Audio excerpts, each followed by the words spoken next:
Hi everyone, welcome back to our channel. ఈ video లెసన్లో మనం ప్లాస్టర్ ఆఫ్ ప్యారిస్ అంటే ఏమిటి, దాని యొక్క యూజెస్ గురించి నేర్చుకుందామండి.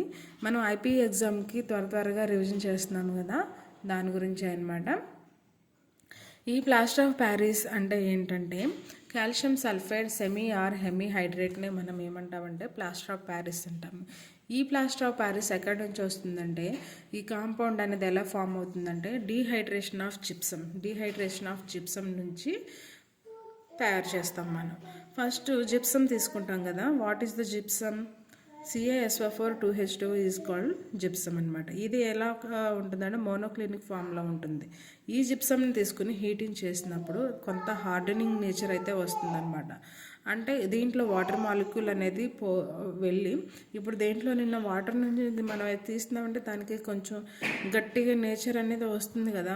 ఒక దాన్ని ఏదైనా పిండిని తీసుకుని దాంట్లో వాటర్ని జ్యూస్లో నుంచి వాటర్ని తీసేస్తే దానికి ఏమవుతుంది, టైట్ కన్సిస్టెన్సీ అనేది వస్తుంది అనమాట.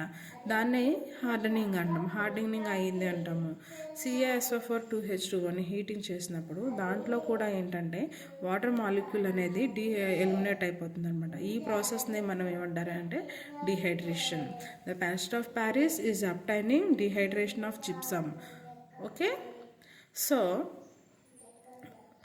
అప్పుడు దీంట్లో వాటర్ పోయిందంటే రిమైనింగ్ ఏం ఫామ్లో ఉంటుంది, ఒక్క వాటర్ మాలిక్యూల్ మాత్రమే ఫామ్ పోతుంది అనమాట. ఒక వాటర్ మాలిక్యూల్ మాత్రమే డిహైడ్రేట్ అవుతుంది. CaSO4 2H2O నుంచి ఒక వాటర్ మాలిక్యూల్ పోస్తే ఓన్లీ 1H2O మాత్రమే మిగులుతుంది అనమాట. దీన్ని మళ్ళీ ఏం చేస్తున్నామంటే 120 డిగ్రీ సెంటీగ్రేడ్ దగ్గర మళ్ళీ హీట్ చేసినప్పుడు ఈ ఉన్న వాటర్ మాలిక్యూల్ కూడా వెళ్ళిపోతుంది, సెట్టింగ్ అనేది జరుగుతుంది అనమాట. గట్టిగా సెట్ అయిపోయి ఉంటుంది అనమాట. ఒక గట్టిగా మనం ఇప్పుడు సున్నం చూస్తాం కదా, ఫస్ట్ అది ఎలా ఉంటుంది, గట్టి బెడ్డల్లాగా ఉంటుంది కదా, అలా CaSO4 అనేది ఫామ్ అవుతుంది. CaSO4ని మళ్ళీ 200 డిగ్రీస్ దగ్గర టెంపరేచర్ దగ్గర హీట్ చేసినప్పుడు దానికి ఒక వాటర్ మాలిక్యూల్ అనేది యాడ్ అవుతుంది అనమాట. దానికి వాటర్ మాలిక్యూల్ని కలిపి హీట్ చేసినప్పుడు అదేంటంటే ఒక ½ అనేది ఫామ్ అవుతుంది. దీన్ని ఏమంటామంటే ప్లాస్టర్ ఆఫ్ ప్యారిస్ అంటాము. ఈ ప్లాస్టర్ ఆఫ్ ప్యారిస్ అంటే ఏమిటి, calcium sulphate semi or hemi, ఈ హాఫ్ని సెమీ ఆర్ హెమీ హైడ్రేట్ అని పిలుస్తాం ప్లాస్టర్ ఆఫ్ ప్యారిస్ని. సరే, ఈ ప్లాస్టర్ ఆఫ్ ప్యారిస్ యొక్క యూజెస్ ఏమిటి, ఈ ప్లాస్టర్ ఆఫ్ ప్యారిస్ని ఎందుకు యూజ్ చేయాలి, మనం ఎక్కడెక్కడ యూజ్ చేస్తాం? చాలా మనకు తెలిసిన వాటిలోనే యూజ్ చేస్తామండి. మనం బిల్డింగ్స్ కన్స్ట్రక్షన్లోను ప్లాస్టర్ ఆఫ్ ప్యారిస్ని యూజ్ చేస్తాము, టాయ్స్ మేకింగ్లోను, అలాగే సెరమిక్స్ ఉంటాయి కదా, సెరమిక్ ప్లేట్స్ అంటాము, ఆ సెరమిక్ ఇండస్ట్రీలో వాడుకుంటాము. అలాగే కొన్ని పాటరీ మౌల్డ్స్ ఫర్ పాటరీ. అలాగే మనం వినాయక చవితి చేసినప్పుడు వాటి యొక్క కొన్ని ఉంటాయి కదా స్ట్రక్చర్స్, వినాయక స్ట్రక్చర్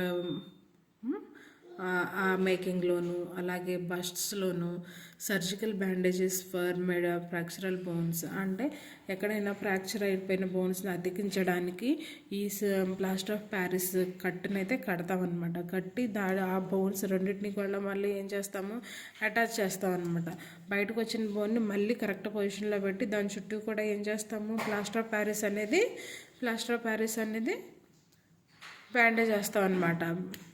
అలాగా ఆ బౌన్ చేయడానికి అంటించడానికి యూజ్ చేస్తాము. అలాగే డెంటిస్ట్రీలో కూడా డెంటల్గా కూడా యూజ్ చేస్తారు. ఓకేనా, these are the uses of plaster of Paris. This is the preparation of plaster of Paris అనమాట. ప్లాస్టర్ ఆఫ్ ప్యారిస్ని మనం జిప్సమ్ నుంచి ప్రిపేర్ చేస్తాము. ఎందుకంటే దాంట్లో ఉన్న వాటర్ మాలిక్యూల్ని ఎలిమినేట్ చేసి మళ్ళీ అగైన్ దానికి వాటర్ని యాడ్ చేసినప్పుడు ఏం ఫామ్ అవుతుందంటే CaSO4 ఫామ్ అవుతుంది. దీన్నే మనం calcium sulphate semi or hemi ఏదైనా రాయొచ్చు, హెమీ హైడ్రేట్ అని రాయొచ్చు, సెమీ హైడ్రేట్ అని రాయొచ్చు అనమాట. This is the plaster of Paris formula. Okay, these are uses. Okay students, అర్థమైందా? ఒకసారి ఈ ఈక్వేషన్ అయితే 2 times వేసి ప్రాక్టీస్ చేయండి, చాలా ఈజీగా గుర్తుంటుంది. ఓకేనా? Thank you so much for watching.